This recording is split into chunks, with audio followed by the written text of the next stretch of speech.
Hello, everyone. My name is Brooks Knupp, and I'm the Youth Development Director here at YMCA of the Shoals.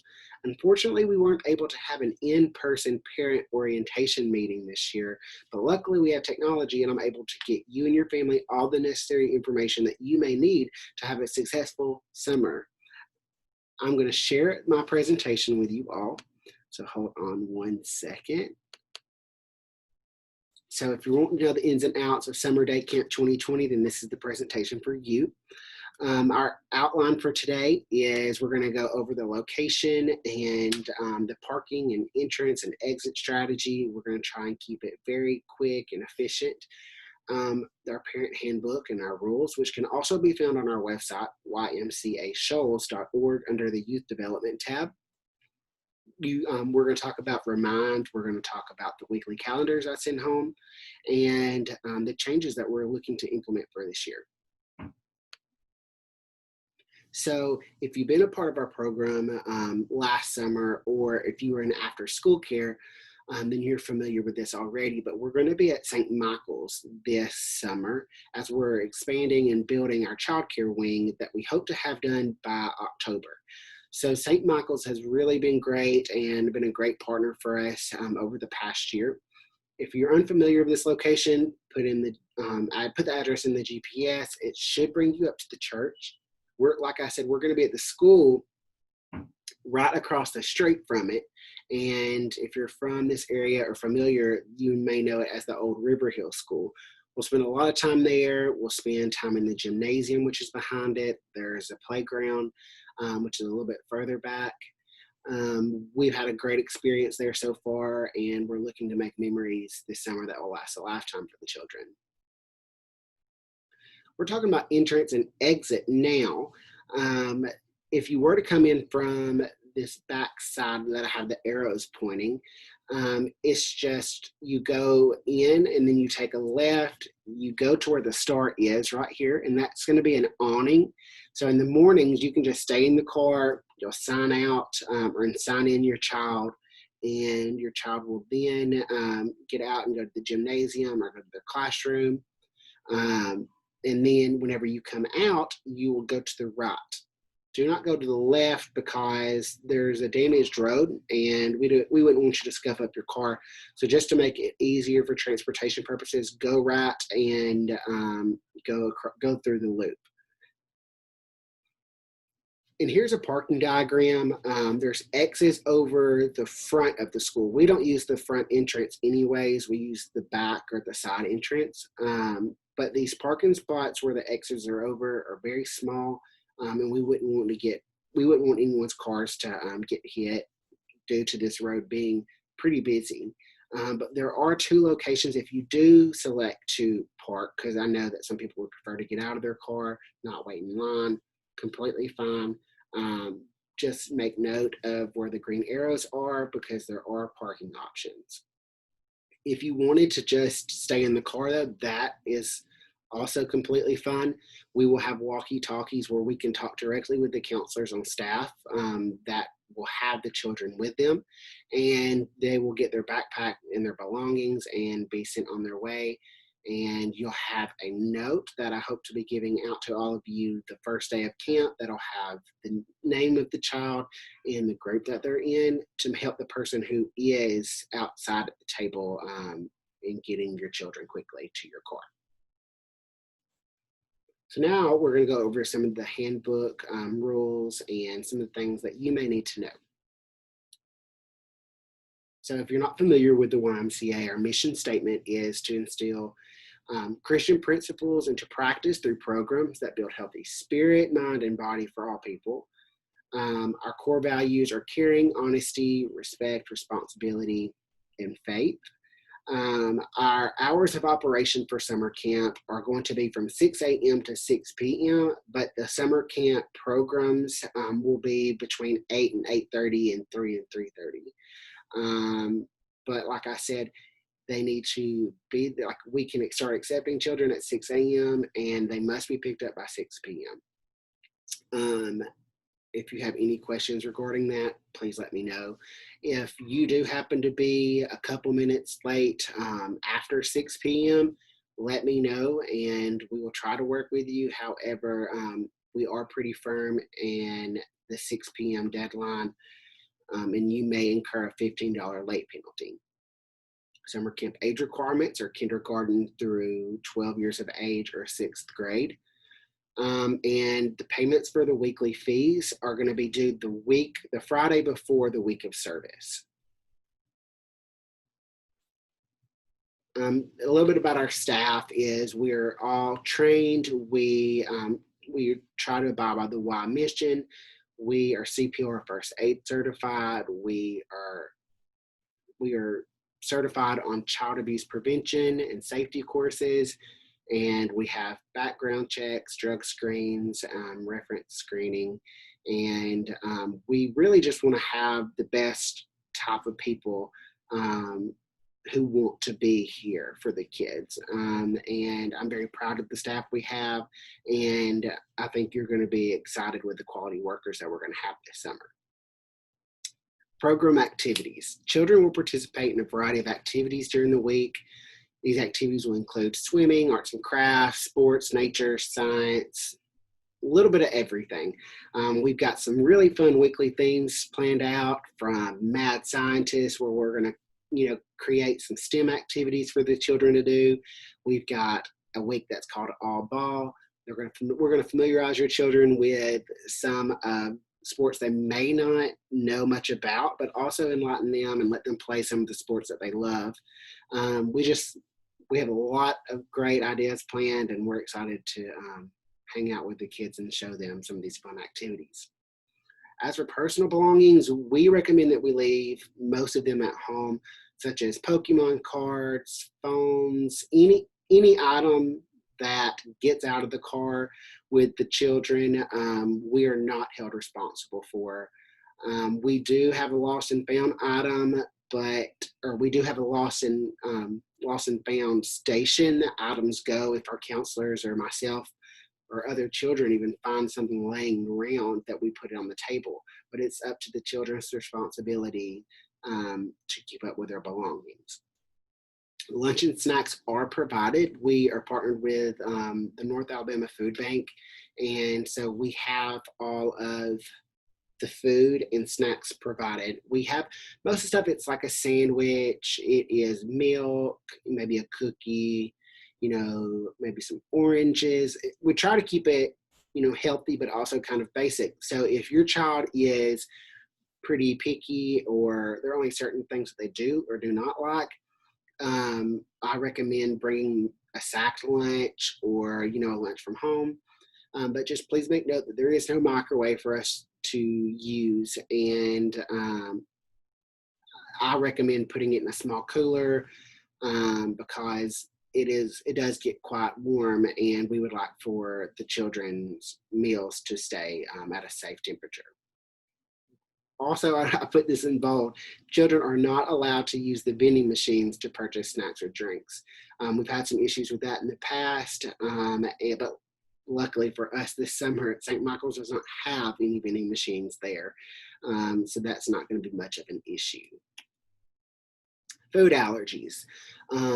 I will be sending out a letter, or it's an authorization form, and I want you to let me know if there's anything that we need to know or anything that we need to be made aware of about your child. Does your child have peanut allergies? Are they allergic to bumblebees? We need to know that. If there's medication that we need to have on deck or on hand, we just want to be the most knowledgeable about what's going on with these kids in case something were to happen out of the ordinary. So like I said, I will be sending out that information. And if your child does not have any allergies or isn't allergic to anything, then just disregard it. But if your child does fit into this category, please fill it out, sign it, and send it back to me. So the food allergies goes along with the medication. Illnesses. The YMCA cannot provide care for sick children due to the concern and well-being of other campers and staff. You will be required to pick up your child as soon as possible in the event he or she becomes ill while in our program. We will be taking temperatures of the children every day, especially with the pandemic at hand. Our staff's going to have face masks. We're just trying to make everything a clean environment. So if your child is not feeling sick, they need to stay home, because we really don't want to risk getting everyone sick. It's just even more important now during this time. Swimming. Campers may have swim lessons 1 to 2 times a week. Every child must take the swim test if they are going to be swimming. But right now, swimming's up in the air. Transportation is a big question mark right now. We don't know if we're going to be able to provide it due to the social distancing guidelines. If we are not able to offer swimming or swimming lessons, then we do hope to have activities like slip and slides and still give them like water gun fights, water balloon fights, but swimming and the transportation to get back to the YMCA to actually swim that's something that's up in the air. I hope we're able to, especially towards the later part of the summer, but in June, we don't know. Camp attire, that's something I can touch on real quick. Bring your kids in something that they can run around and play in. So if they do not need to come in a white button-down shirt, because sometimes we go outside and gets dirty and life happens. And so if I were to send my children to camp, I would probably just some old shirts and old shoes. Something they can get dirty. We will be providing all the children with a t-shirt that they're going to get to tie-dye. That's going to be one of our activities that we do this summer. If we are able to do field trips, because like swimming, we don't know about transportation. If we are able to do field trips, they're going to have to wear that shirt on all field trips, just to make sure that it'll help our counselors and our staff realize who is with our groups, and just the Y kids is their own separate entity. Sunscreen. Please bring sunscreen with your children. Please apply the sunscreen before bringing your child to camp, but you can also bring some with your child, and our counselors will spray it for them. But we cannot use the kind that rubs on, because that's just against the guidelines and regulations that we can abide by. So we recommend getting the spray. We'll spray your child. Then, especially if your child is very light-skinned, we would hate for them to get sunburned. Keeping us updated. It is the responsibility of the parents to keep proper registration information and phone numbers current in your child's record. So if you got a phone number change or an email address change that I need to be made aware of, if someone's coming to pick up your child that's not on your registration or authorization sheets, let me know. I'm pretty easily found or easy to get a hold of.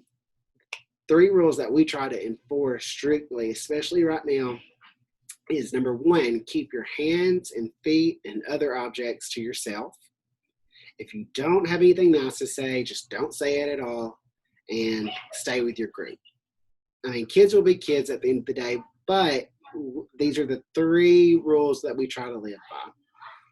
So behavior management, that's something we're really trying to work on as well with the children. We want to provide a fun, healthy, and safe and secure environment for everyone, and try to instill our core values. And also try to do character development training, but we're going to try to instill our mission statement and our core values within the children while they're with us for the summer. These are just a few examples of things that we cannot accept come from the children. And so it may result in a 1 to 3 day suspension. So if your child is doing something that's endangering the health and safety of other children or the staff, stealing, destroying YMCA property or personal belongings, leaving the program without permission and wandering off, continuous disruptive behavior, refusing to follow the behavior guidelines that we just talked about, using profanity, vulgarity, or obscene language, public indecency, fighting, bullying, pantsing, and spitting. These are all examples, not limited to these, but these are just some examples. And what we've had a large issue with is juuling. Jewels are not allowed at summer day camp.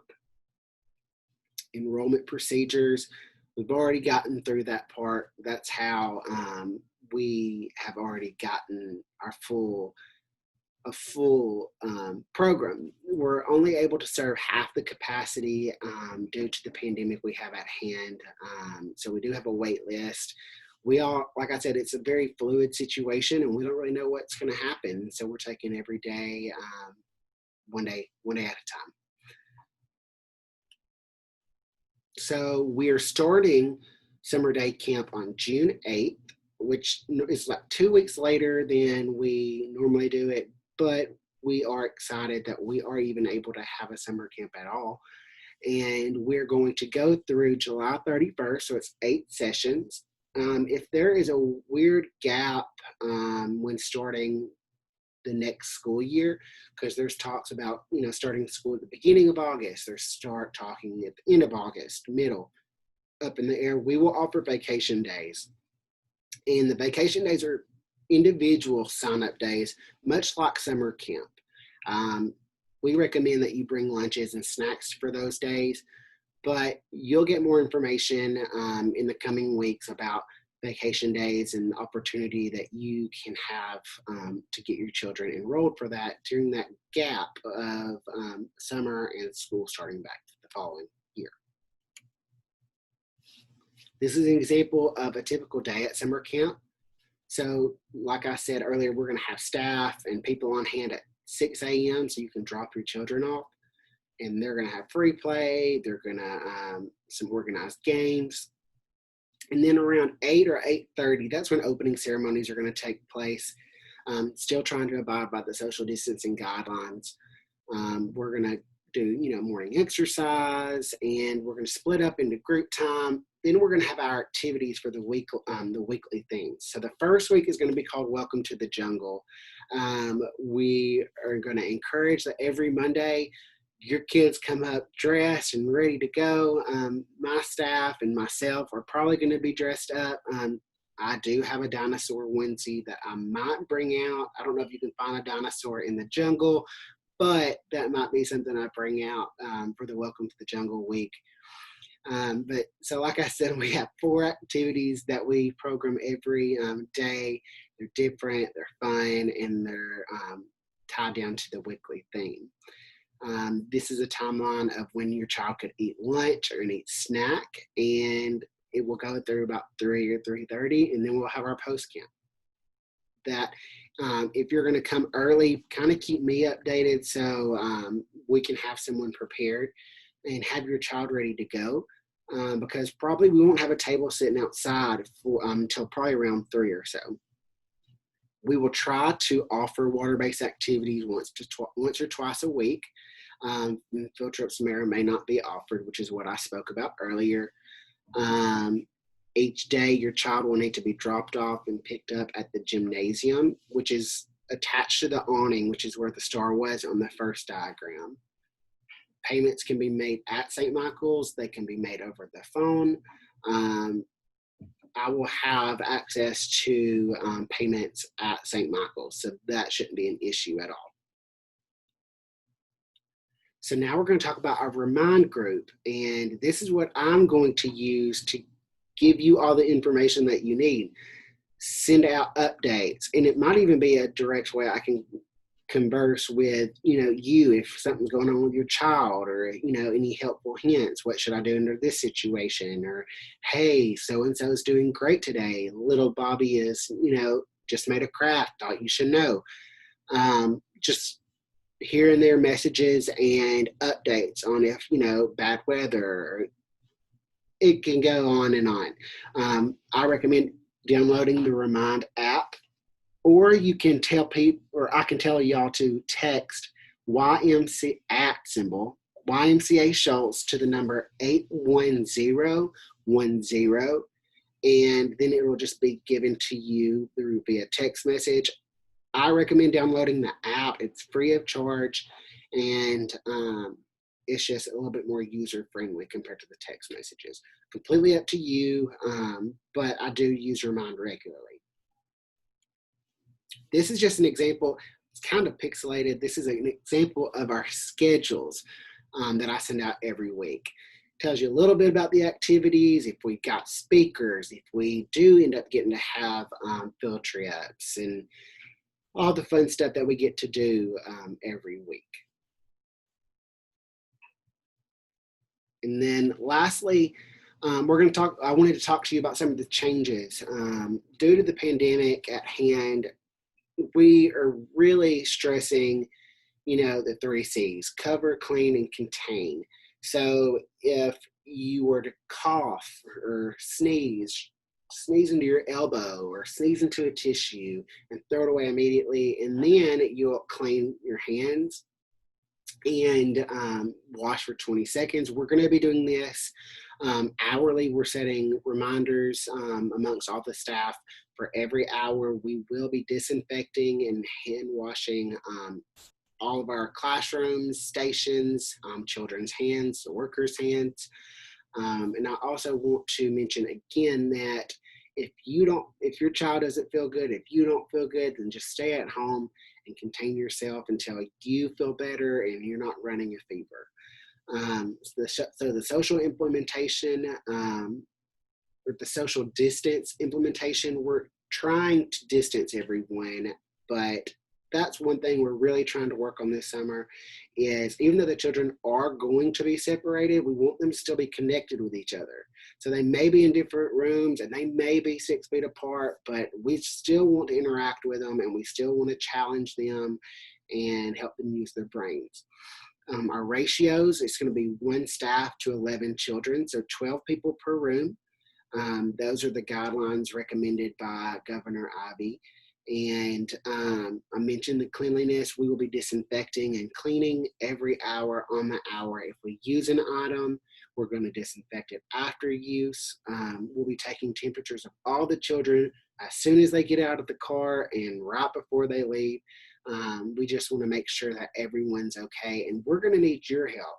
We're going to need your help if we want complete transparency, as we're trying to be transparent with you. If you've been around someone who might have been in or around someone who has had COVID-19, or just anything that might cause a red flag, just constant communication with us, and we're going to try and make this very successful and clean summer. So if we have any questions about that, please reach out to me. We're just trying to abide by the CDC guidelines and yet still having a memorable summer. So that actually concludes all the information I have for you today. I hope it was painless, but yet it was very informative. So if there are any questions, reach out to me. If this post gets on, or if this gets on Facebook, leave a comment. That's my email. The phone number to reach me at is that 256-246-9622. And that should be everything that you need to know to have a successful summer. Again, my name is Brooks Knupp, and I'm the Youth Development Director here at YMCA of the Shoals, and I'm ready to have the best summer yet. Thanks.